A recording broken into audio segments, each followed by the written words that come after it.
Ma vie en France, c'est un sorte d'interrupteur on-off. Je peux vivre une cérémonie des Césars le matin et me retrouver l'après-midi dans une longue queue pour récupérer mon colis alimentaire.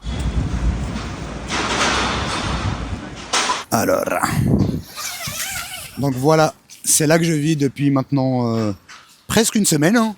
Il y a un double lit, normalement, on met un autre, c'est pas un lit, c'est un lit de camping, mais bien sûr, toujours la caméra, le poisson Steve toujours présent. J'ai quitté la Tunisie en 2015. J'étais attiré par l'enseignement et donc c'est la voie de la recherche qui m'a un peu emmené ici en France, Paris 1, la Sorbonne, où j'ai fait mon M2 recherche en cinéma. Assez rapidement, j'ai dû travailler. Le métier, à ce moment-là, le plus accessible, sans CV, sans recrutement, etc., c'était courser à vélo. Lors d'un renouvellement de titre de séjour, j'ai envoyé ces documents-là en tant que j'étais coursier à vélo à la préfecture.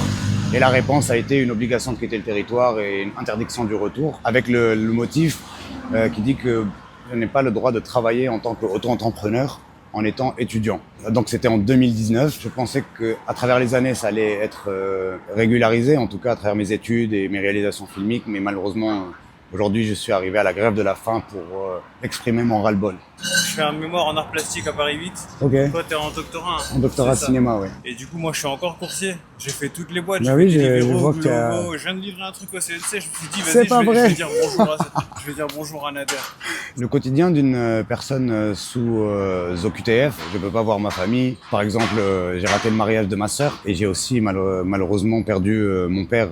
Je n'ai pas pu aussi rentrer. Être sous OQTF, c'est aussi avoir peur du contrôle. Être sous OQTF, c'est avoir la boule au ventre. Être OQTF, c'est aussi être criminalisé. Alors, on voit bien que l'image qui est véhiculée, en tout cas dans les médias, c'est toujours des personnes dangereuses. On peut parler de ces personnes-là, bien évidemment, mais il y a aussi un autre aspect de ces 140 000 OQTF qui sont délivrés. Il y a des étudiants et étudiantes, il y a des travailleurs et des travailleuses qui payent leurs impôts, qui sont en règle même depuis des années.